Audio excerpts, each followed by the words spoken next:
On the screen here, you can see a cartoon kind of depicting some of the questions we've been asking about determinism and whether or not we have free will. And you can see this defendant on the stand saying, look, whatever wrongdoing you've accused me of, it's not my fault. My DNA made me do it. My environmental circumstances made me do it. I was just kind of along for the ride as all of these physical events unfolded and caused me to do this thing that you're now holding me liable for that I couldn't have not done given the way that the physical world was when this event took place. So we've looked at some of the ways libertarians might attack that deterministic theory argument. Some of the ways that they might try to make the case that determinism as a theory is fundamentally flawed or wrong. And it seems fair that the determinist could turn right back around to the libertarian and say, okay, fine, you've picked on us enough. Do you actually have any reasons for believing that you're right? Right? I know you have reasons for believing we're wrong, but you got something better? Why do you think this thing called free will exists? Okay, so now our libertarian friends are going to have to bring out their arguments to be scrutinized. One argument might look like this. Premise number one, if I have some degree of ability to choose my actions, then I have some degree of free will. And take note of this. What the phrase ability to choose my actions means that I have the ability to make choices to take actions other than the ones I actually take.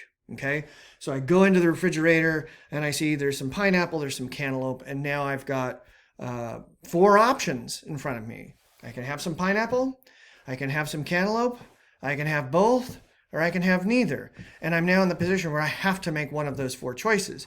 Now the determinist is going to say, well, the choice has already been made. If we knew what your entire biological, psychological state was at the moment you're facing this refrigerator, we would know which one you'd pick.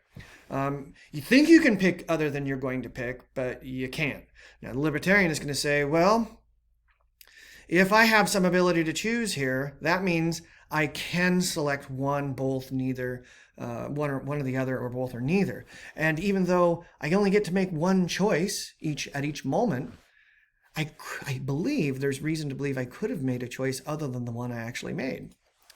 Which leads us to premise number 2. I have some degree of ability to choose my actions. I'm going to say, oh, really now? If that's true, and the first premise is true, then it has to be the case that you have some degree of free will. All right, so those of you who took me for logic, I know the response you had the moment you watched this argument unfold on the screen. You saw, aha! Modus ponens, right? Because I know all of that logic that you studied just cemented right into your brain, and you're never going to forget any of that. Okay, so when these folks say this is a modus ponens, what they're really saying is, I recognize the way that the ideas in this argument are arranged with one another, and they're arranged in such a manner that if both of those premises are true, there is no way for the conclusion to be false. None at all. If both premises are true, guaranteed to have a true conclusion. Okay? So if I believe that the 2 premises are true statements about the nature of reality, then I can put one more statement in my inventory of knowledge about what's true about reality by now including the conclusion. So I get to extend my knowledge about the way things are. Now the question is, are the premises actually true? Because if one or both of them is false, or we think we have reason to believe it's false, then the conclusion isn't necessarily true. Now, what I would suggest to you is that first premise is kind of a funny statement. And what I mean by that is it's a statement that probably can't be false, right? It's what we would call a tautology. It seems like this statement has to be true. So a tautology is a statement like, it's either raining outside right now or it's not raining outside right now. There's no way for that statement to be false. The light is either on or the light is not on. No way for that statement to be false. And if you look at this first premise, it kind of has this feeling to it that there's no way for it to be false because free will, by definition, is the ability to choose your actions. So if you have the ability to choose actions, you would have this thing called free will. It's almost definitionally true. So that means that this argument about whether or not we have free will really depends almost entirely on whether or not this second premise is true or false. I have some degree of ability to choose my actions. Now, to figure all of this out, we're going to have to get really clear about the terms of this argument and the terms of this discussion. So at the center of all of this is choosing and freedom.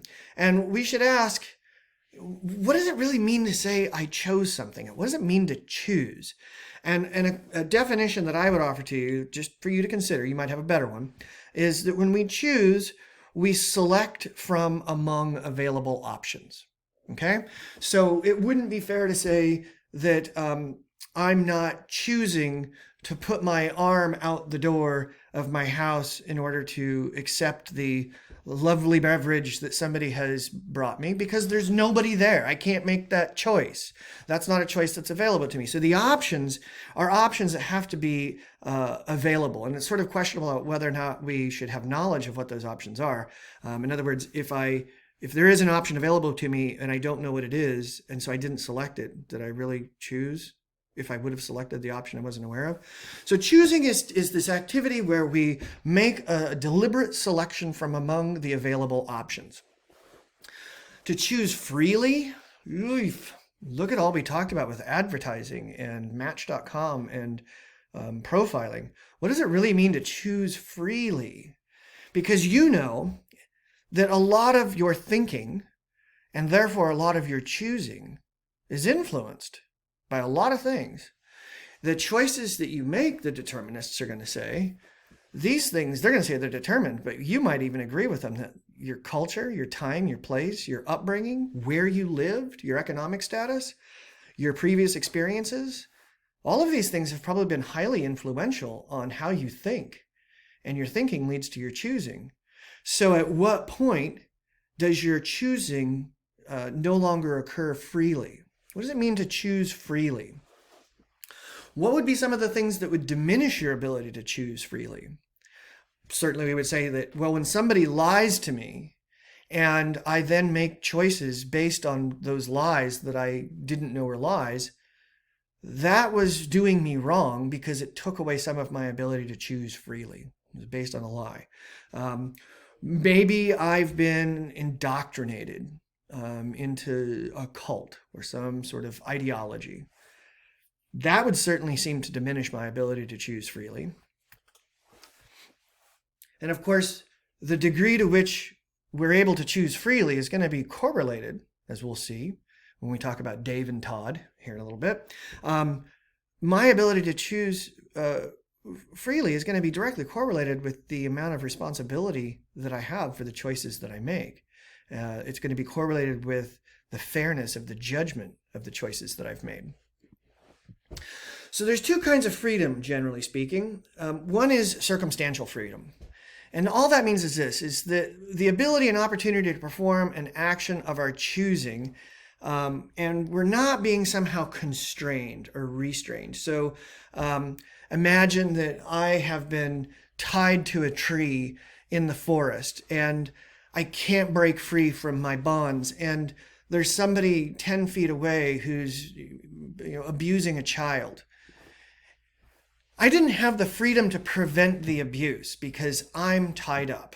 Okay, that's circumstantial freedom. I'm swimming in the ocean and somebody 200 yards away is drowning. I don't know that I have the freedom to attempt to save that person in time. Because I might not be able to swim that far before they go under. So circumstantial freedom has to do with our circumstances, right? What is the situation that we find ourselves in and what kinds of constraints are put on us? But libertarians and determinists are both going to agree about what circumstantial freedom is. Where they're going to disagree is in this concept called metaphysical freedom, right? This is where libertarians are coming in and saying, I not only think that circumstantial freedom is a feature of reality, I think that metaphysical freedom is a feature of reality. And what I mean by that is that there is some power that I have as an individual to choose from among the available options in front of me. In other words, I have free will. I think there's something that exists that is not hostile, not reluctant. I think there's something that exists that is, I can't think of the word. It's not, science isn't able to access it or identify. It's resistant. That's the word I'm looking for. I think there's something that exists as a feature of reality that is able to also resist the tools of science and physics. right? So then we go back to our argument and we can see, okay, premise number one, we accept this is a true statement definitionally. Premise number two, I have some degree of ability to choose my actions. All right. You're going to have to make the decision about whether or not you agree the premise number two is true. Okay? And we'll do some reading by a person, a philosopher, who I think makes a pretty good case, Richard Taylor, that we do have some ability to choose our actions. And he's going to sort of go through that argument for us. So I'll let you get to that. All right. But this is a question you're going to have to resolve for yourself. Do you agree that you have some ability to make choices? And if you do, what is the basis for that belief?